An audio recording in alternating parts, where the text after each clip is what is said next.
Okay, well, I was told not to make a pitch for fostering for our group. Just kidding. Thank you for coming. I would describe myself as an unwilling foster, at least initially. In my spare time, I'm an attorney, and I started fostering when one of my coworkers pulled the oldest trick in the book, which was, I'm going on vacation, I have a couple of kittens, can you watch them for a week? And it's like, okay, it's just a couple of kittens, you know, that'll be fine for a week. And then she comes back and, you know, my landlord, my husband, and so I ended up with a couple of extra kittens that I didn't ask for. So I did what many members of the public do, which is try to find someone else to pawn them off on. And people come to kitten rescue all the time trying to pawn off extra cats and kittens, and I was that guy. I walked into an adoption event, said I have a couple extra kittens, my coworker. I didn't even finish the sentence, and they said no. And they said no because, as was kind of touched on before, foster homes do fill up really fast. But they said, why don't you be their foster parent, get them ready for adoption, put them up for adoption, and then they'll be gone. And that seemed completely reasonable to me. I did it. And then, like Linda, they said, why don't you take some more afterwards? And that's how I started out fostering. And somehow they wrote me into becoming the president of the organization. A long story. Fostering is an important piece of the no-kill puzzle, and the purpose of all of these seminars is to talk about how to make Los Angeles a no-kill community. It's a big and complicated and somewhat scary puzzle, and fostering is an important element of it. Is it the most important element? I'm going to say no. Of that puzzle, there's one really, really large piece, and that's spay-neuter. Spay and neutering is really the only way we're going to have any hope of approaching no-kill. Fostering is something that I look at as more triage. We are not addressing the source of the problem. We are just trying to manage its manifestation. Its manifestation happens to be cute little kittens and puppies. And so why so many resources, I think, are directed to fostering is that there's a real emotional pull to it.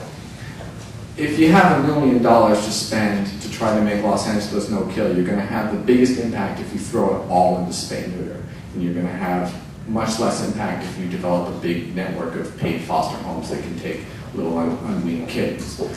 But there's just something really emotionally compelling about fostering that you don't get when you are divesting animals of their genitalia. It's just not that. You don't get people as really pumped up about it as you do with fostering. So the thing about fostering is you get a group of people together and you end up with an organization like ours. Kitten Rescue started actually with just one volunteer at the West Valley shelter, intercepting these unweans as they came in, taking them home, bottle feeding them, raising them, and then bringing them back to the shelter for adoption. And she attracted it. Someone's like, oh, I'd like to do that with you. And it was like that commercial where each one of them told 2 people and so on and so on. And then after about a decade, we became the big behemoth we are now, which rescues, rehabilitates, and adopts out about 1,000 cats and kittens a year.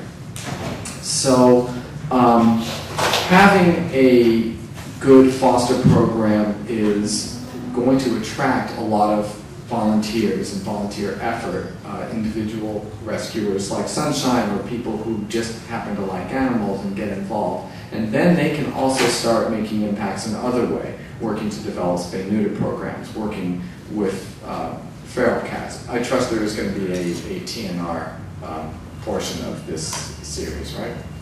Okay. So having a good and comprehensive fostering program is important. I can't poo-poo that. I can talk about some of the basic, I don't know how long I want to go on here. I could go on for like hours. Talk about some of the basic elements of a foster program coming from the perspective of a private, volunteer-run, nonprofit organization. the very first and probably the most important thing is to train the volunteers. The tendency is always to be so rushed and so desperate to just find homes for people. You just give them the kittens and throw them in the deep end of the pool and hope that they manage to tread water and keep them alive. We, working together with Animal Services, developed a bottle baby program so that we would train people how to feed them and take care of them properly before giving them the kittens. And the growth of that program in the last couple of years has been phenomenal. It's been one of the most impressive things I've seen out of Animal Services since I've been involved with rescue, is how that program really took off. So very good job. When we train fosters, we focus on two main elements, which are the medical care of the cats and kittens that they foster, and then the adoption part. I know with Animal Services, the adoption part is handled at the center, so the fosters don't have to worry about it. So you know what? It's twice as easy as fostering with us. How's that? But we do go over all of the medical rules, and kitten rescue is actually a bit of a misnomer. We don't only rescue kittens. If adults need rescuing, we rescue them too. I'd say of the 1,000 animals that we rescue each year, maybe half of them are kittens and half of them are adult cats. I've taken 14-year-old cats out of the shelter system before because I'm crazy. Another very important element of a successful foster program is providing medical support. The way we do that is we have partnered with around, I think it's 12 now, veterinary practices all over the city of Los Angeles. They provide us with discounted services, without which we would be bankrupt in about 10 minutes. And in exchange, I guess they get to feel good about themselves because we don't really get much in exchange, other than lots of cats and maybe some client referrals. But the veterinary community in many aspects has been very supportive of what we do, and a very important element of that. We have individual volunteers who coordinate all of the medical things that we do, so that way you don't just have somebody walking into a vet saying, yeah, can you put this on Kitten Rescue's bill, and then getting away with it. So we run, I call it the KMO, the Kitty Maintenance Organization. Everything is run through various medical coordinators. Having an adoption support. The adoption element, obviously, if you have a foster program that doesn't have adoptions, you're going to find yourselves investigated by these guys after a little while because you're going to have 1 million cats. So the adoption support that Kitten Rescue provides is the typical one, partnering up with pet stores, mostly Petco, PetSmart, Sentinel Feed and Pet Supplies, having weekend adoption events, and bringing their cats and kitties out there, as well as a significant internet presence, which probably accounts for about 1/3 of our adoptions, is just via the various websites that we're on now. In addition to having places to adopt out kitties, providing people with adoption support, meaning teaching them what sort of guidelines you would use to choosing a home. Unlike Animal Services, when you adopt from a private rescue, there is a screening process. Depending on the rescue, it can be extremely rigorous, it can be not so rigorous. Sometimes you get variability depending on who you happen to talk to that day. But there is a screening process. Not everybody who walks in wanting to buy a kitty is necessarily going to get one if they go to a private rescue. We do try to make adoptions easy and try to make them seamless, and it's a balance between the need to find the kitty's home, because as soon as you do, that means you can take another one, with providing as safe a home for the cat or kitten as possible, and feeling good that you've made the right decision.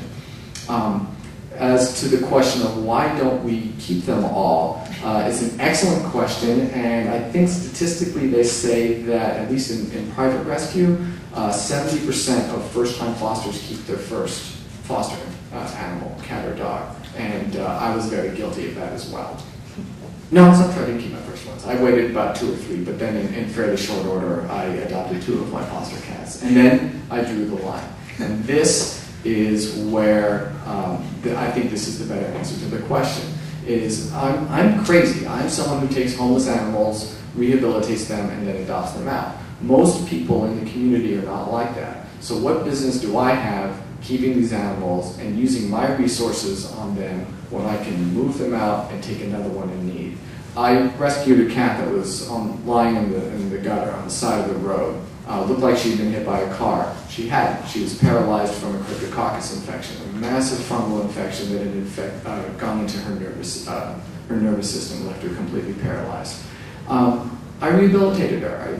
I had to force feed her every day, twice a day for 4 months, gave her medication twice a day for 4 months until she started regaining her mobility back. I think most people wouldn't do that. They would just want, I'd like one that's not broken, please. So I shouldn't keep the ones that aren't broken. That's why I don't keep them. And then I guess kind of the last element of a successful foster program is a safety net, because sometimes it doesn't work out with the fosters. The fosters, they have to move, there's a change in their life, they don't like it anymore, the animals they take in don't work out with their animals or something. Where do they go? With animal services, it's easy. They have 6 facilities, or 7 now with Northeast, that they can put them in. With a private group doing what I call cat juggling, it can be problematic, and what it means is that you have to kind of plan ahead for emergencies and be able to have a place to stash them. In the past, what Kitten Rescue used to do is, if we couldn't find another foster home to move them to, we would have them in paid boarding. We, a few years ago, bought a private shelter, which now gives us a much bigger safety net to juggle animals that don't necessarily work out in a particular foster environment. So that's it. I'd like to pass on to Sunshine. And I'm hoping